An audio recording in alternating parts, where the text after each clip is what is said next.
Sasagutin na ng Overseas Workers Welfare Administration o OWA ang lahat ng gastusin sa burol ng namayapang domestic helper na si Julie B. Ranara na natagpo ang patay sa Kuwait kamakailan. Ayon dito kay OWA Administrator Arnel Ignacio, ito ay para maibsan kahit papaano ang bigat na dinadala ng pamilya, kabilang na ang asawa at naulilang 4 na anak ni Julie B. Bukod dito, ayon kay Ignacio, natanggap na rin ng pamilya ni Julie B ang nasa mahigit 200,000 piso na death and benefit mula sa OWA, habang inaayos na rin aniya ng ahensya ang bukod pang 800,000 pesos na insurance para kay Julie B.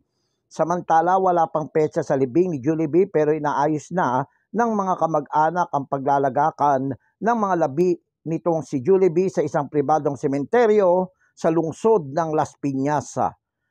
Ako, si Jojo Sikat, walang inaatas ang balita.